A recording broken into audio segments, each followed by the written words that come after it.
Hello, everyone. It's Susan Gerbic from Psychics Explained. Just got a new email from Matt Fraser, who is sending emails to me personally. Well, it does say Susan Gerbic on the email. I don't know why he hasn't cleared them off. I guess because he has billions of followers on his emails and he just doesn't have time to go through and weed them out or hire somebody to be able to do that. But whatever. He has blocked me on all sorts of social media. So I guess he doesn't know that I'm sending out making these videos based on his blogs. Anyway, I thought I'd show it to you. It's, you know, let's take a look at this. So now I was a photographer for many years, and it is quite interesting how many photographs he takes. They're all over his website. It's quite interesting. But he wears a lot of white. He loves to dress well. He's very charismatic. Let me show you some of these photos. So anyway, there's some great stuff. I mean, this guy is like, take my picture, take my picture, take my picture, take my picture, and lots of visuals. And I guess that's good. That's what you do. But he is keeping it a professional photographer employed, that's for sure. They just go around and they take pictures and take photos and so on. If all else fails, he is definitely keeping a photographer in business. And they're doing a really good job. I think they're great. He's very photogenic, very charming. And I guess that's why part of the reason why people just ignore the fact that he's not really a psychic, or they're not catching on, because he does look like he's very charming.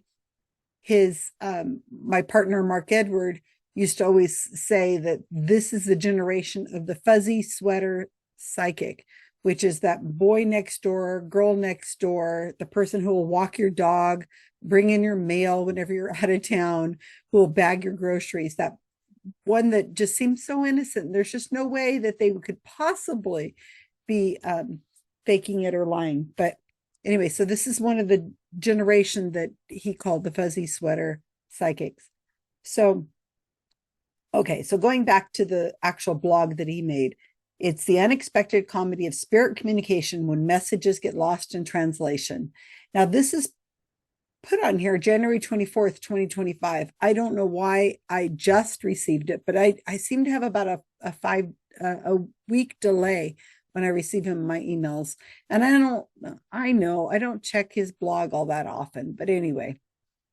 So he's talking about their sense of humor, and okay, you don't need to read all this. It's just saying, when I'm not right, then I guess I am right, because your person who you want to hear from, your loved one, is just making me laugh and so on. Here's humorous misunderstandings. They might show me symbols or memories that I interpret completely wrong at first. But even these mistakes often end up being meaningful, unexpected ways. Okay, I once saw a man showing me what looked like a tennis racket. Was he a tennis player? I asked. His wife corrected me immediately. The tennis racket was his fly swatter. He used to chase flies around the house with dramatic flair, a memory she had completely forgotten until that moment. That detail brought up both laughter and a deep sense of his continued presence. So he's just throwing out whatever nonsense. And then the sitter, the motivated sitter who badly wants to make a connection, is going to make a connection to whatever they throw out there. I mean, she said she even forgot about the fact that he had a fly swatter that was like a tennis racket. So if her dead husband was really trying to communicate with her from beyond, he certainly wouldn't be showing her a memory that she had repressed way back in her memory, and it didn't even mean anything to her until finally she was trying really hard to come up with a memory. If the dear departed really want to communicate with you, they're going to say, honey, sweet pie, I love you so much. It's Joey. And it's me. And and I used to call you Snuggle Nuckins. And your favorite smell was orange blossoms. And when we made those snickerdoodles in the kitchen that one time, remember what happened when, you know what I mean? They would give you something specific. They certainly wouldn't be showing you a tennis racket or a flycatcher.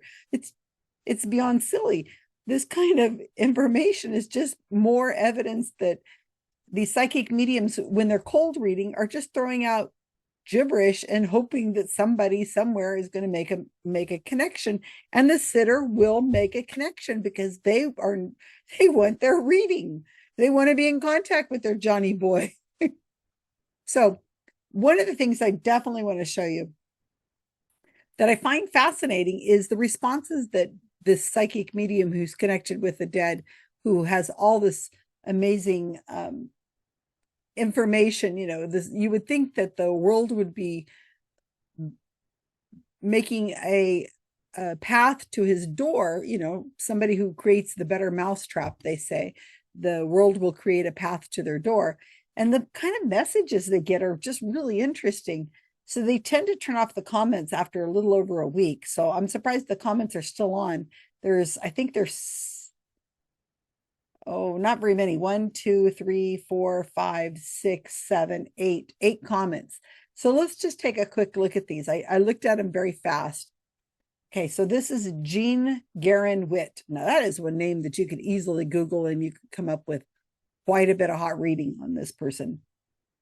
So this person says that sometimes they get messages and sometimes they're crazy funny, like a billboard that makes me laugh. Okay. So I have also seen a license plate that said, "You are too fast." I wasn't sure I could do a juice cleanse, but more likely my need to slow down to the speed of life. I also got a lot of dirty jokes. The thing is, I'm not sure can we send and receive messages from our higher selves, or do you literally have to be dead in this dimension? Okay, no idea what that's all about, but all right. This one says, oh, in addition, a number of families use, this is spam. Cameras for HBO. This has been here for 4 days. I'm recording this on February 5th. So there's spam. Here's another one that looks like spam. Fine news for all us. Very good. Thank you for your comment, Daniel Psych. Penny says, oh, I'm terrified of dying. I don't want to come back to earth as anything. I'm done. I have trouble believing a loving God would allow such things to happen in this world.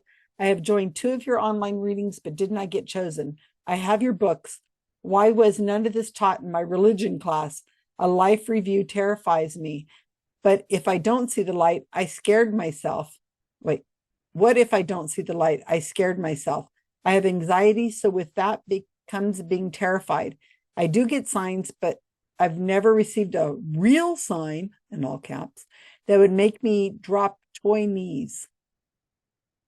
Well, I think they mean to my knees. Toy knees, that's quite funny.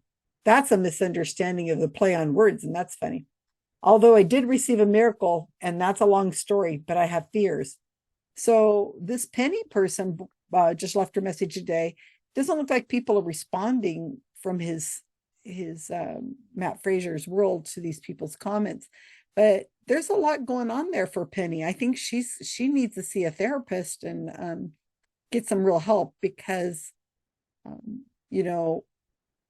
a lot of questions in there. Looks like this person has got some serious anxiety and probably needs some things that have nothing to do with psychic mediums. Another one from today, Cheryl. My husband passed October 2023. Soon afterwards, the hall light would flicker when I turned it on. If I made a bad decision, it flickered rapidly. Is this my husband? No, Cheryl, it isn't. I guess I could leave her a message, and I probably can't leave a message on here. Flickering lights. If it was dead people, my goodness. Well, that could be tested. And Cheryl again. My question I submitted was, is my husband playing a joke on me by flickering the hall light after I turn the light on? It flicks rapidly if I made a decision he would not like, and it just goes on and off randomly. Is this him? No, you need to get your light. It's loose, Cheryl. It's a loose wire in there. If you take the plate off and you just go in and you tighten up the screw, I think you're going to see the light is not going to flicker anymore. Okay, Claudia says, I'd love to hear from my daughter Candace. She was murdered in 2012 by her ex-husband. He's still in prison. I need to know she's okay. Dang, that's pretty sad.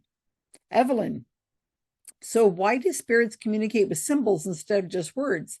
So you could just read their thoughts instead of having to interpret symbols. Well, that's a great question there because Evelyn, the answer is he's not seeing anything. He's just making this up and using it to make money and to gain power over people and have a TV show and so on. So anyway, I thanks Matt for sending me this article. It's always so good to hear from you in your inbox. I'm still waiting for you to finally decide that your career is on a downward spiral. And it might be a really good idea if you write the book and you tell all, spill the tea, Matt, come on, spill the tea and let everybody know that what's actually going on. I think that'd be more respectful. Your children will appreciate you more. You could still get your pictures taken all the time if you want. I'm sure there's a lot of photographers. I'd like to photograph him. He looks very photogenic. He's very charismatic. He's got lots of great clothes, and you know, let's take his picture. Great job. But other than that, kind of a eh, blog. But thank you for sharing that. I appreciate it. And now I can share it with the people on my channel. Take care, everyone. Like and subscribe.